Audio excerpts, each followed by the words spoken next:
ஹாய்ங்க, இன்றைக்கி நம்ம தோட்டத்தில் சின்னதாக ஒரு அறுவடை பார்க்கலாங்க. தோட்டத்தில் ரோஸ் கொஞ்சம் இருந்தது.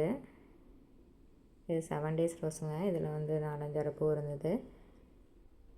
இந்த வெயிலில் ரோஸ் செடி எல்லாமே ரொம்பவே டல்லாகிடுச்சிங்க. க்ரௌண்ட் கார்டனில் இருக்க செடி கூட ஓரளவுக்கு பரவாயில்லைங்க. பாட்டில் இருக்க செடி எல்லாமே ரொம்பவே மோசமாகிடுச்சு. ஒரு 2-3 செடி காஞ்சே போயிடுச்சுங்க.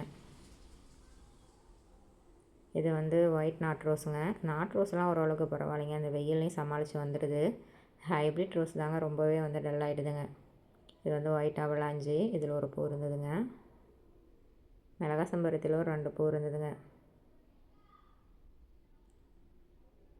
பிங்க் பன்னீர் ரோஸில் வந்து ஒரு 3 பூ இருந்ததுங்க. அதில் ரெட்டையாக வந்து ஒரு பூ இருந்தது. அது பார்க்குறதுக்கே ரொம்ப அழகாக இருந்ததுங்க. இதெல்லாம் பொறிச்சிட்டு பின்னாட்டால் ஒரு பூ இருந்ததுங்க. அதையும் பறிச்சாச்சு.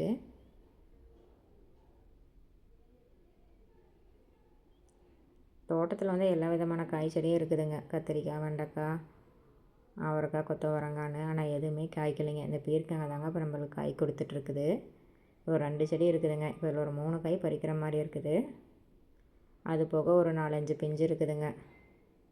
காய்க்கிறது என்னமோ அந்த ஒரு செடி தாங்க. அதுலேயும் வந்து ஒரு காயை பார்க்காம மட்டும் வந்து முற்றி போயிடுச்சுங்க. சரி, அது விதைக்கி இருக்கட்டும்னு சொல்லி விட்டாச்சு.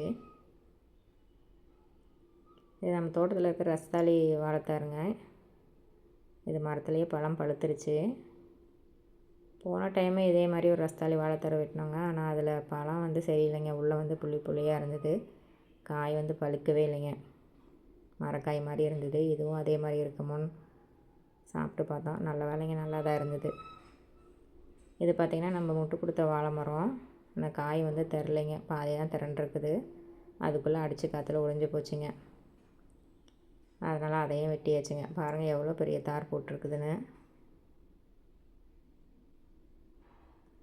அவ்வளோதாங்க இன்றைக்கான அறுவடை. இந்த வீடியோ உங்களுக்கு பிடிச்சிருந்தால் லைக் பண்ணுங்கள், ஷேர் பண்ணுங்கள், சப்ஸ்கிரைப் பண்ணுங்கள். தேங்க்யூ.